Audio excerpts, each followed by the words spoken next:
Welcome back Ravi కబుర్లకి అందరికీ స్వాగతం సుస్వాగతం. ఈ రోజుల్లో అయితే సోషల్ మీడియాని వేదికగా చేసుకుని ఎవరు ఇష్టం వచ్చినట్లు వారు కామెంట్ చేస్తున్నారు. గతంలో కానీ ఆ విధంగా ఉండేది కాదు. ఏ విమర్శ చేసినా ఆచితూచి విమర్శించేవాళ్ళు.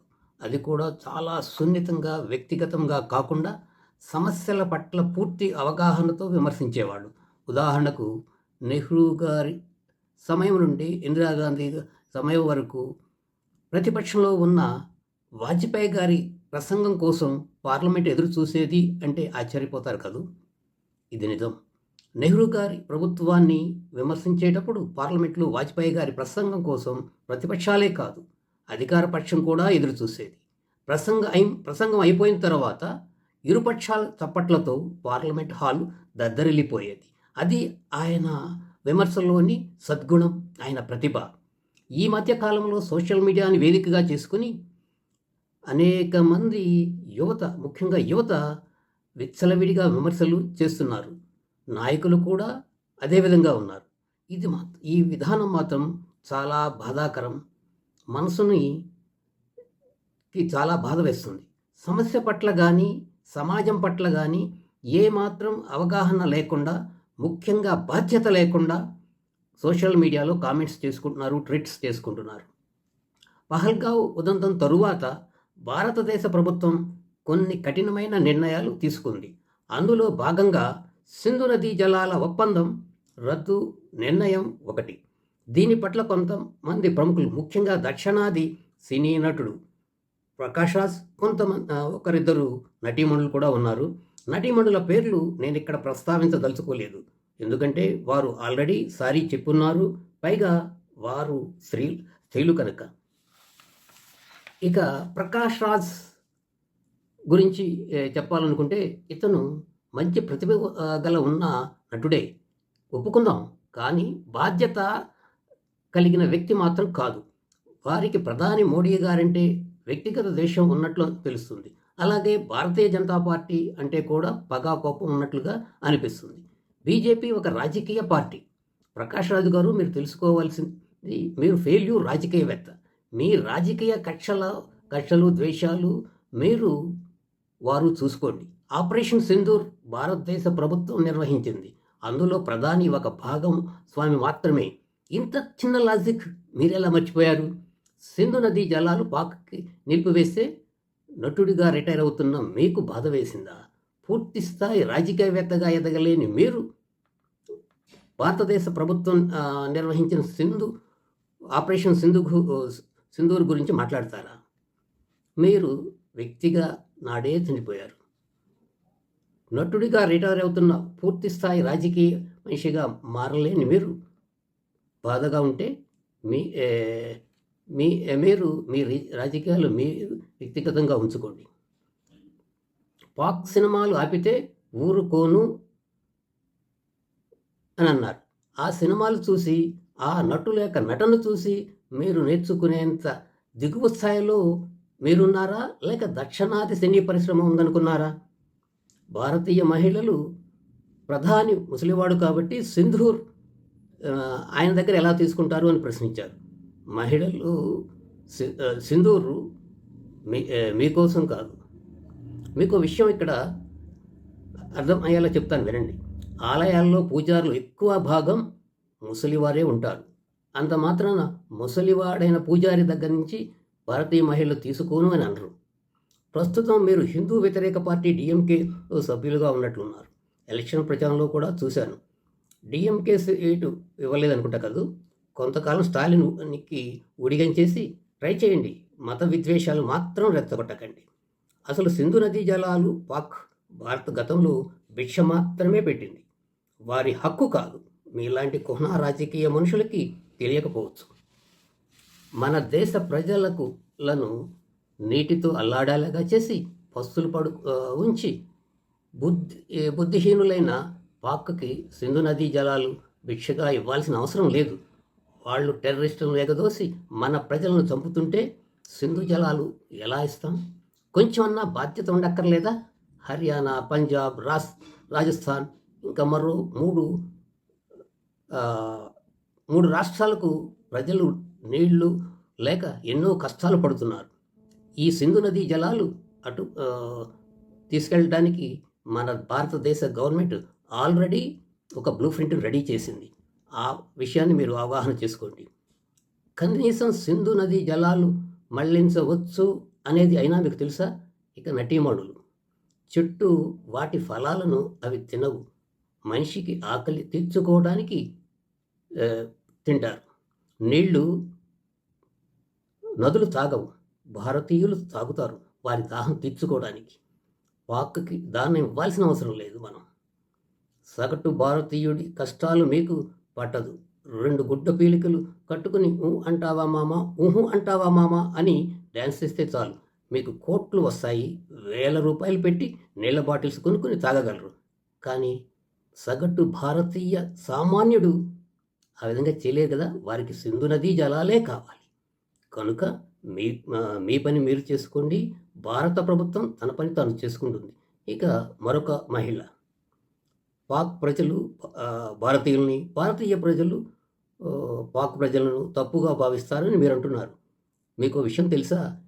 ఇరు దేశ ప్రజలు ఎలాంటి విద్వేషాలు విభేదాలు లేవు. ఒకరి పట్ల ఒకరి గౌరవమే ఉంది. హింసని ఆయుధంగా చేసుకుని తీవ్రవాదుల పట్ల సైనిక ముసుగులో వేసుకుని హింసను ప్రేరేపిస్తున్న పాక్ సైనిక శక్తుల పట్ల మాత్రమే భారత్ కఠిన చర్యలు తీసుకుంటుంది, కఠినంగా ఉంటుంది. యుద్ధాలు దేశ ప్రజల రక్షణ కోసం, శాంతి కోసం మాత్రమే భారత్ చేస్తుంది. చేతులు ముడుచుకుని కూర్చుంటే, శాంతి వచనాలు పలుకుతూ కూర్చుంటే మంగోలియా దేశ పరిస్థితి దాపరిస్తుంది. మనకి మంగోలియాలో జరిగిన ఒక విషాదకర విషయాన్ని మీకు తెలియచేస్తాను. ఒక్కసారి వినండి, గమనించండి. మంగోలియా దేశానికి ఉత్తరంగా రష్యా, చైనా ఉంటాయి. భౌగోళికంగా వైశాల్యంలో ప్రపంచంలో 18వ అతిపెద్ద దేశం. కానీ అధిక భాగం ప్రజలు నివాసయోగ్యంగా ఉండదు. కారణం -50 డిగ్రీల దట్టమైన మంచుతో 99.7% భూభాగం కప్పబడి ఉంటుంది. అలాగే వర్షపాత శాతం కూడా అతి తక్కువ. 3 అతిపెద్ద పర్వత శ్రేణుల మధ్య 0.3%, సుమారుగా 4700 స్క్వేర్ కిలోమీటర్ల భూభాగంలో మాత్రమే ప్రజలు జీవిస్తున్నారు. అక్కడ కూడా -2.9 డిగ్రీల సెల్సియస్ ఉంటుంది. క్లిష్టమైన పరిస్థితుల మధ్య చాలా విభిన్నంగా ఉంటుంది వారి జీవన విధానం. మీలో చాలామందికి చెంగిస్ ఖాన్ గురించి తెలిసే ఉంటుంది. చెంగిస్ ఖాన్ మరణానంతరం వారి వారసులు రాజ్యాన్ని పంచుకున్నారు. చెంగిస్ ఖాన్ రాజ్యం అతిపెద్దగా ఉండేది. భారత్, నేపాల్, చైనా ఇవన్నీ ఆయన ఆధీనంలోనే ఉండేవి. వాటిని వారి వంశీకులు రకరకాలుగా పంచుకొని ఎక్కడికక్కడ వెళ్ళిపోయారు. వారి మరణానంతరం వారి వారసులగా జుంగార్ రాజవంశీకులు ఏలుబడిలోకి వచ్చింది. సుమారు 200 సంవత్సరాలు సాగింది చెంగిస్ ఖాన్ వంశీకుల పరిపాలన. చెంగిస్ ఖాన్ మరణానంతరం 10 లక్షల వరకు ఉన్న జనాభా ఒక్కసారిగా ఊపిరి పీల్చుకున్నారు. 1271లో భారత, నేపాల్ నుండి బౌద్ధ మతం మంగోలియా దేశానికి వ్యాప్తి చెందింది. చెంగిస్ ఖాన్ బ్రతికున్నంత కాలం యుద్ధాలతో విసిగిపోయిన ప్రజలు, జుంగార్ రాజవంశీకులు కూడా బౌద్ధ మతాన్ని ఆనందంగా స్వీకరించారు. శాంతి కాముకులైపోయారు. కానీ చరిత్ర ఒకేలా ఎప్పుడూ ఉండదు కదా. చెంగిస్ ఖాన్ చేతిలో అనేక సార్లు ఓడిపోయిన చింగ్ రాజవంశీకులు మంగోలియాలోకి ప్రవేశించి కొంత భాగాన్ని ఆక్రమించుకున్నారు. జుంగార్ రాజవంశీకులకు ఇష్టం లేకున్నా యుద్ధం చేయవలసిన పరిస్థితులు దాపరించాయి. ఆ ఫలితం యుద్ధంలో జుంగార్ రాజవంశీకులు ఓడిపోయారు. చింగ్ రాజవంశీకులు సుమారుగా 8 లక్షల మంది ప్రజలను కోశారు. వారి జనాభా 2 లక్షలకు పరిమితమైంది. మళ్ళీ మనం సింధు నదీ జలాల గురించి కబుర్లు చెప్పుకుందాం. 1947లో భారత్, పాక్ రెండుగా విడిపోయాయి. భూభాగాన్ని మాత్రమే పంచుకున్నాయి, నదీ జలాలను కాదు. భారత్ నుండి ప్రవహించే సింధు, చీనాబ్, జీలం నదులను విభజించబడలేదు. భారత్ నుండి 1960లో మనం పాలకులు వారికి భిక్షగా మాత్రమే ఇచ్చారు. కానీ దాన్ని మరిచి పాక్ తన వక్రబుద్ధిని ప్రదర్శిస్తూనే ఉంది నాటి నుంచి నేటి వరకు. ఇంతకాలం ఎంతో ఓర్పు వహించిన భారతదేశ ప్రభుత్వం ప్రజలు రక్షణ కోసం పహల్గావ్ ఉదంతం తరువాత ఆపరేషన్ సింధూర్తో బుద్ధి చెప్పాలని నిర్ణయించుకుంది. యుద్ధం శాంతి కోసం, ప్రజల రక్షణ కోసం మాత్రమే భారతదేశం చేస్తుంది. భారత లాంటి శాంతి కామక దేశం చరిత్రలో ఎవరిపైనా ముందుగా యుద్ధం ప్రకటించలేదు. ప్రజల రక్షణ కోసం మాత్రమే చేస్తుంది.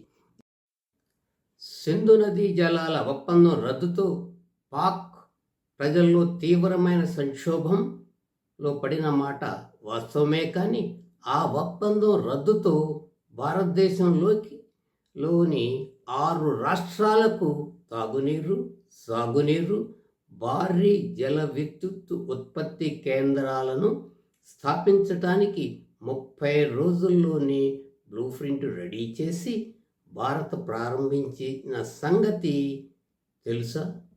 వాటి వివరాలు క్లుప్తంగా వివరిస్తాను, ఆలకించండి. సింధు, జీలం, చినాబ్ నదుల నుండి రవి, బియాస్ నదుల్లోకి నీటిని మళ్లిస్తారు. అక్కడ నుండి సట్లెజ్ నదిలోకి వాటిని హరికేన్ బ్యారేజ్లోకి మళ్లిస్తారు. ఇంతవరకు సులువుగా అయిపోతుంది.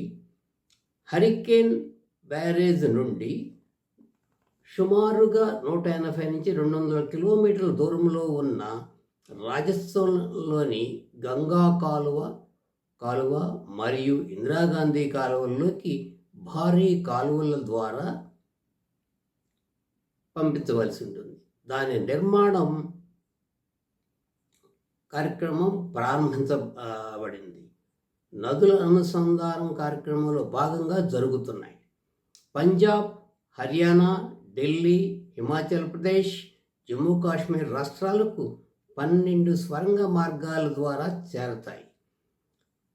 ఈ స్వరంగ మార్గాలు కొంచెం క్లిష్టమైన 2029 లోపు కంప్లీట్ చేయటానికి అవకాశం ఉన్నట్లుగా తెలియవచ్చింది. మన దేశ ప్రజలు, ముఖ్యంగా రైతులకు ఎంతో మేలు చేస్తాయి. ఈ అద్భుతమైన ఆవిష్కరణలన్నీ 2029 లోపు అక్కడి ప్రజలు చవిచూస్తారు. పాకిస్తాన్కి 1960లో భారతదేశం భిక్షగా ఇచ్చినా సద్వినియోగం చేసుకోలేకపోయింది. తన వక్రబుద్ధితో తీవ్రవాదాన్ని ఎగదోసి చేతుల ప్రస్తుత పరిస్థితికి కారణమైంది. ఈ నా వివరణాత్మకమైన కబుర్లు నచ్చితే లైక్ చేయండి, కామెంట్ చేయండి, తప్పులుంటే క్షమించి తెలియచేయండి. జై హింద్, జై భారత్.